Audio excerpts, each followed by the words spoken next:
LDF വികസന മുന്നേറ്റ ജാഥയുടെ സംഘാടക സമിതി രൂപീകരണം നടന്നു. NABL അക്രഡിറ്റഡ് ലാബുകളുമായി സഹകരിച്ച് പ്രീമിയം ഹെൽത്ത് ചെക്കപ്പുകൾ അഫോർഡബിൾ നിരക്കിൽ ലഭ്യമാക്കുന്നു. കൂടാതെ ടെലിമെഡിസിൻ സൗകര്യവും. MHL smart labs.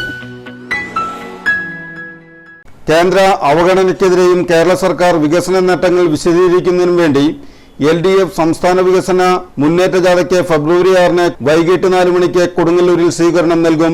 സ്വീകരണത്തിനു വേണ്ടിയുള്ള സംഘാടക സമിതി രൂപീകരണ യോഗം പണിക്കേഴ്സ് ഹാളിൽ CPM തൃശൂർ ജില്ലാ സെക്രട്ടേറിയറ്റ് അംഗം PK ഡേവിസ് മാസ്റ്റർ ഉദ്ഘാടനം ചെയ്തു. CC വിപിൻചന്ദ്രൻ അധ്യക്ഷത വഹിച്ചു. CPM ജില്ലാ സെക്രട്ടേറിയറ്റ് അംഗം M Rajesh, CPM Kodungallur area secretary Mushtaq Ali, MR Appukuttan, KR Jayathran, Venu Vennara, Arun Menon തുടങ്ങിയവർ സംസാരിച്ചു.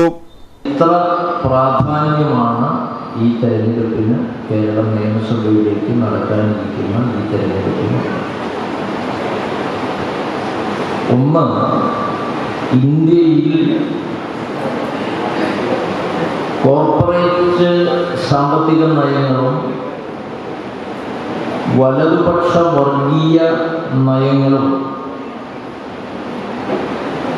അഭംഗുരം തുടരുമ്പോൾ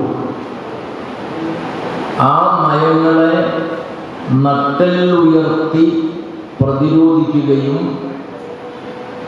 ജനങ്ങൾക്കും നാടിനും ആവശ്യമായ സഹായകരമായ ബദൽ നയങ്ങൾ നടപ്പാക്കുന്ന ഉയർത്തിപ്പിടിക്കുന്ന ഇന്ത്യയിൽ നിലനിൽക്കുന്ന ഏക ഇടതുപക്ഷ ഗവൺമെന്റ് തുടരണമോ വേണ്ടയോ എന്നതാണ് ഈ തെരഞ്ഞെടുപ്പിന്റെ പ്രത്യേകത.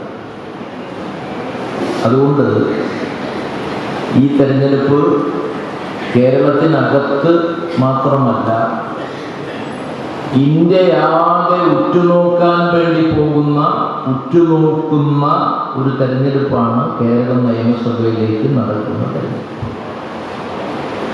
അത് ഇന്ത്യക്കകത്ത് മാത്രമല്ല, ലോകമാകെ ശ്രദ്ധിക്കുന്ന ഒരു തെരഞ്ഞെടുപ്പായി മാറാൻ വേണ്ടി പോവുകയാണ് ഇടതുപക്ഷ ഈ തെരഞ്ഞെടുപ്പ്. കേരള നിയമസഭയിലേക്ക് നടക്കാൻ വേണ്ടി പോകുന്ന